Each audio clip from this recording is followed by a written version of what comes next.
who suffer from low energy levels every single day. I have loads of people writing in to tell me that they sleep well, 6 to 7, 7 to 8 hours. They eat their meals, they do their exercise the right way, but yet they wake up feeling like they need more sleep. They wake up feeling unrested. They wake up feeling tired. And the right natural way of waking up is waking up feeling energetic, ready to face the new day with that new amount of energy. But today people are, a lot of people are constantly fatigued throughout the day. Hardly after breakfast, the energy levels fall further and they're tired again, and then they reach out for more coffee, they reach out for more aerated drinks or Red Bulls and all of these things. So it's a problem, although we found ways and we find different ways to compensate with that energy and feel a little bit better by eating more food or, taking supplements and vitamins, believing that that's going to increase our energy.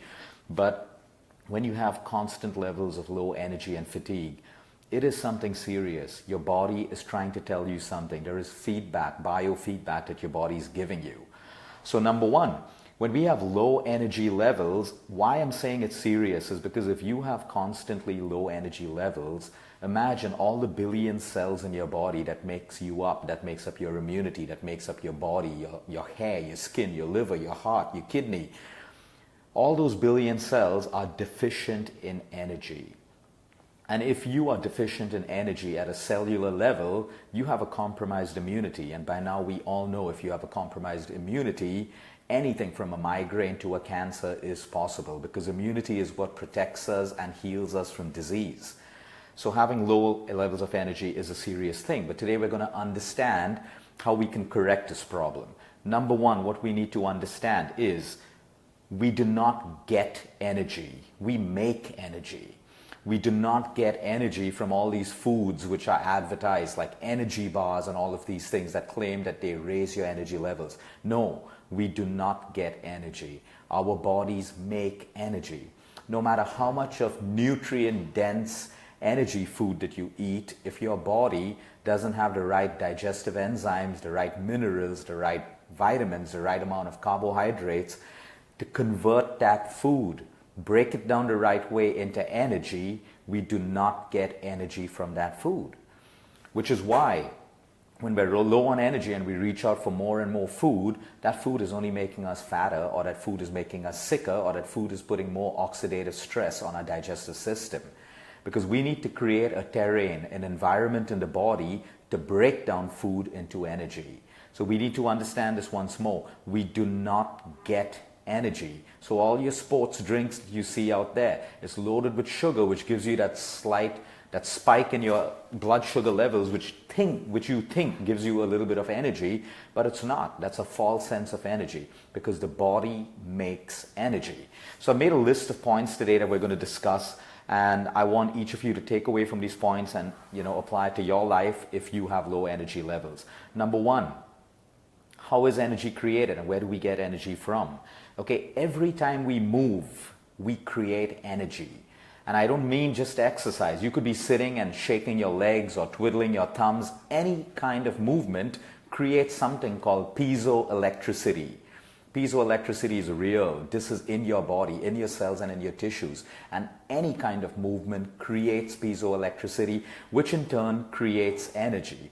Which is why I keep on going on and on about movement, not just exercise. I talk about movement because your 1 hour workout makes you only 4% more active than someone who doesn't exercise at all if you're spending the rest of the day in a sedentary position, if you're sitting too long. So we need to understand, forget about your 1 hour workout.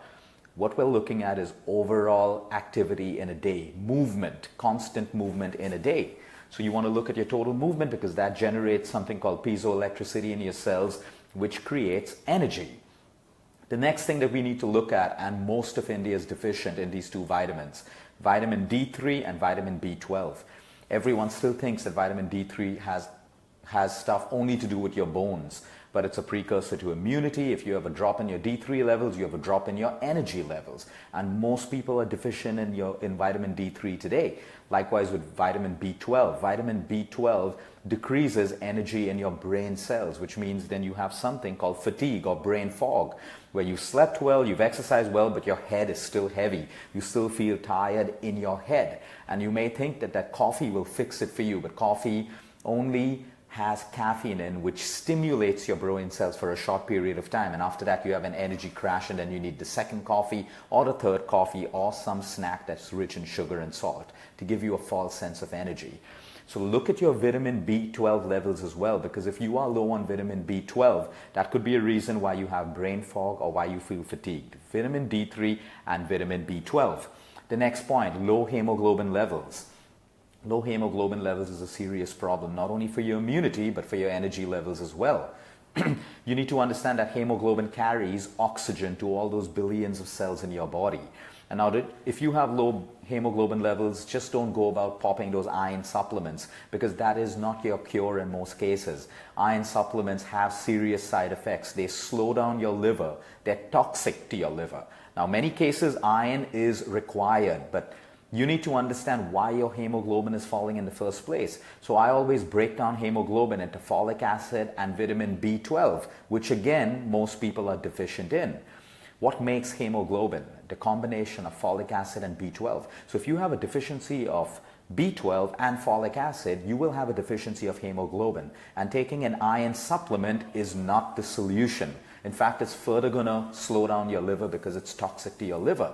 So then you look at taking a B complex or eating foods which are rich in folic acid and getting your B12 levels up, so that you give the human body the ingredients it requires to create the right amount of hemoglobin in your body.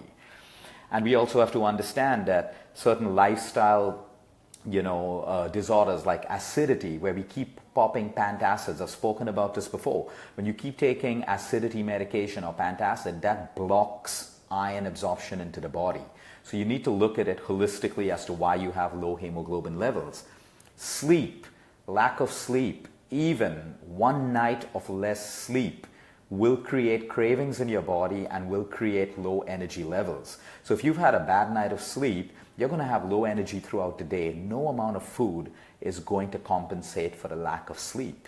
So then you're tired and you're fatigued because you have less sleep. Your solution is improve your sleep, not eat more for energy.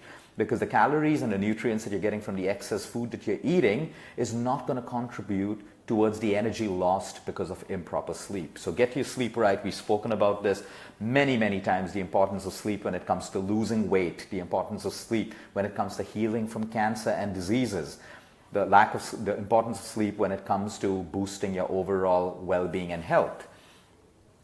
Then we have low-carb diets. Low-carb diets may help you lose a little bit of weight, but it decreases your energy because every human body out there requires the right quality carbohydrates, the right amount of protein, and the right amount of essential good fats. Your cells require all of this, which is why ketogenic diets, high protein diets, low carb diets are fad diets. No matter how well it may have worked for you, it is not working for you at a cellular level. What your body needs is balanced nutrition. You need to know that your cells require amount of carbohydrates for the right communication between your hormones and cells. The food that you eat requires energy from carbohydrates to break it down into the nutrients that your cells require and for absorption as well, which is why low-carb diets fail all the time, which is why ketogenic diets are purely medical diets and they should not be used for fat loss. Yes, there'll be many, many people who oppose this. You'll lose 3, 4, 5, 6 kilos, and if you only just want to lose weight at the compromise of your health, go ahead and do ketogenic diets, but you will lose your health along with that diet. Low water intake. We need to understand that 90% of our blood is water. And what function does our blood have? Carrying nutrients from the food that we eat to all those billion cells, and carrying oxygen, which is the life force, the prana, to all your cells, which sustain life. If your cells have a decrease in oxygen, your immunity is compromised and you're susceptible to any disease out there. So if you have less water, you have something called cellular dehydration, which means your cells, which is the origin of every imbalance, which forms every organ of your body, right from your liver to your kidney to your heart to your brain. If your cells do not have the right nutrition and the right amount of hydration, which is water, you have an imbalance. That could be a fourth stage cancer, that could be a migraine, a headache, a fatty liver, a poorly functioning kidney, inflammation in your arteries. Everything is related to the amount of hydration that you have, and energy levels again. Because if you have less oxygen reaching your cells, you have low energy in your body. So make sure that you're drinking the right amount of water, because 90% of your blood is water. Your lymphatic system, which we spoke about being your body's garbage disposal system, needs water as a medium to flush out toxins from your body. So when you drop water, you impact all these functions in your body, including your energy levels. The next point that I have is low vitamin C in your body. Vitamin C has a function of helping you, vitamin C uses fat in your body for energy. So if you have the right amount of vitamin C in your body, you enable your body to burn fat for energy. Now, you don't need to go out there popping all vitamin C supplements and pills. You can get it in your amla, you can get it in your green leafy vegetables, your almonds, your pumpkin seeds, your flax seeds. Vitamin C is in so many sources out there. Make sure that you get the right amount of vitamin C in your body. Omega-3 is so important when it comes to sleep and cellular energy in the brain.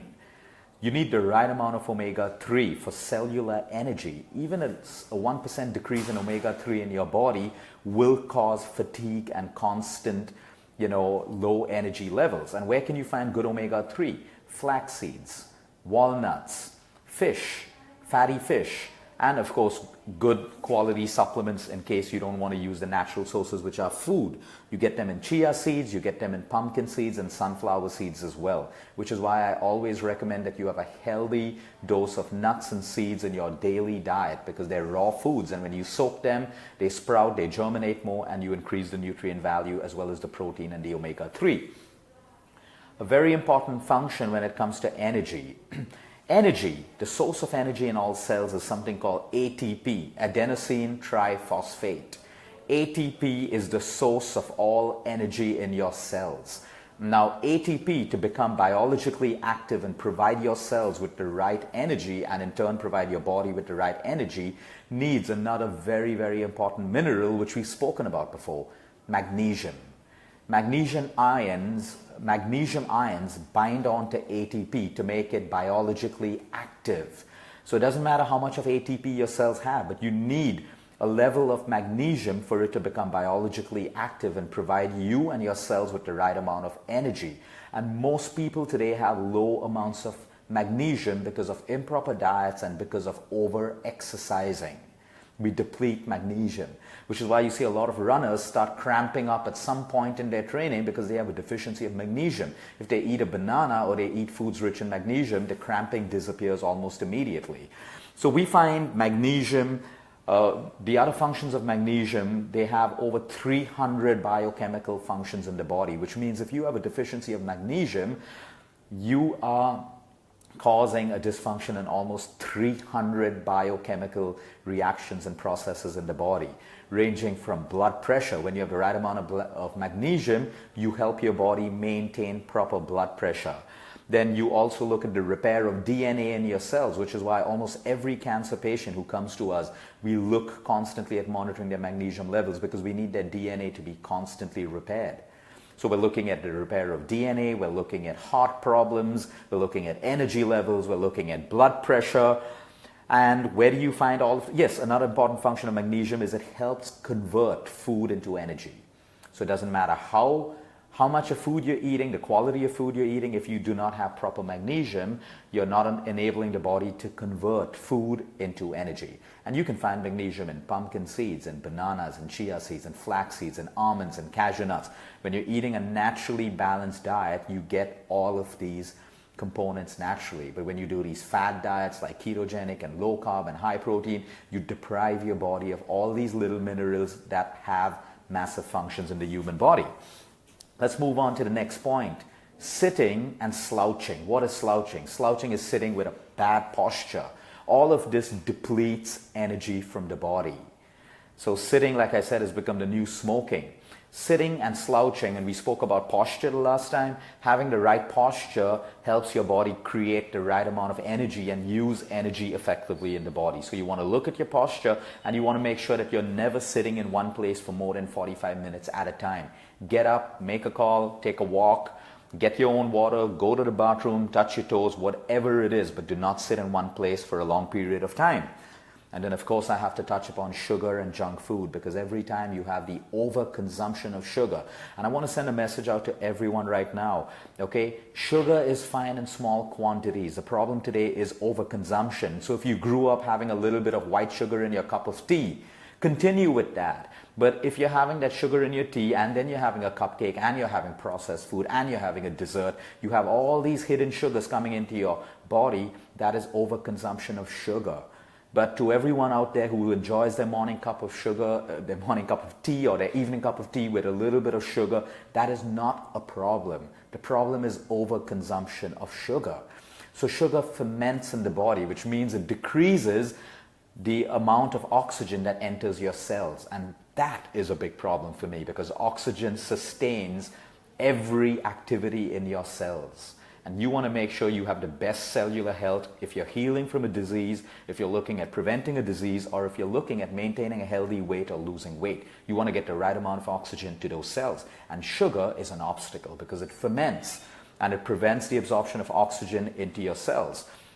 I also want to talk about junk food and high-con fructose, which is found in all of your Cokes and Diet Cokes and your Pepsis and all your aerated drinks and all the packaged food out there. There are hidden sugars, there are trans fats, and there's something called high-con fructose syrup, which your body just cannot handle. It puts so much of load on your liver, and that converts into fat straight into your body and decreases the amount of oxygen, reducing energy, which is why all these aerated drinks and sugar snacks give you energy for 5 to 10 minutes, and then it starts cravings and you need more and more and more. And all you have is a false sense of energy. Your digestive system uses roughly 70 to 75% of energy every single day to break down all the food that we eat. So if we're overeating, your body, your digestive system is using energy from your entire body to break down all the excess calories that we eat that our body doesn't require. 75% of energy is a lot of energy. We're left with 25% of energy for our entire day-to-day activities, which is not enough. So we need to eat the right portions, okay, because we don't want to make our digestive systems expend more energy than it requires. We want to eat foods which are easily digestible. We want to make sure that our digestive systems are clean so that we have the right amount of digestive enzymes, which has a function of helping your digestive system break down food in the most effective way without consuming too much of energy. But the more crap we put into our body, the more energy we use, the energy that we really, really need for our day-to-day activities. And that's why when we constantly eat every 2 hours or 3 hours, because that's a fad, eating for your metabolic rate. Metabolism doesn't work that way. Okay? Don't eat every 2 hours. You need to give your digestive system a break. Eat a good breakfast, a good lunch, maybe an evening snack if your dinner's going to be late, or your dinner. And that's all the energy that your body requires. Overtraining will deplete your body of energy. If you're overtraining, you got to make sure that you're eating more. Like I said, I spoke about the actual weight loss model. To lose more, you got to eat more. The whole concept of exercise more and eat less is killing your energy levels, is killing your metabolic rate, and is making you fatter. If you want to exercise more, you got to eat more. And the days that you don't exercise, you eat less. That is the model to weight loss and good health. So overtraining and undereating is going to deplete your body of minerals, vitamins, and your overall energy at the end of the day. And the last point before we end this talk today is your emotions. Your emotions also use energy from your body. So have you ever figured after an argument or a fight or some emotional trauma how you feel so low on energy? You feel drained. You use a word like, that conversation drained me, because yes, your emotions drain you. They require energy as well, which is why it's so important to be aware of the thoughts that you have. If they're negative thoughts, they're draining you out of energy. If you're emotionally distressed and you're emotionally internalizing all your emotions all the time and not expressing it out and letting it out of your system, it is draining you of energy, which is why when we look at the body, it's a mind-body connect. You cannot leave the mind out of the equation of weight loss, out of the equation of healing, out of the equation of prevention, out of the equation of good health. Because emotions have a direct impact on every cell in your body, which means every organ of your body, which means your immunity. So the more negative thoughts you have, the more negative emotions you have, that's draining you of energy as well. So you got to get into your mind and find out all these sources in your body that's draining you of energy. And that's how you build more energy into your day. Remember, we do not get energy. We make energy, we create energy, and our own body and mind depletes energy. Now find those gaps and fill them. Until next time, eat smart, move more, sleep right, and breathe deep. Have a good day, everyone.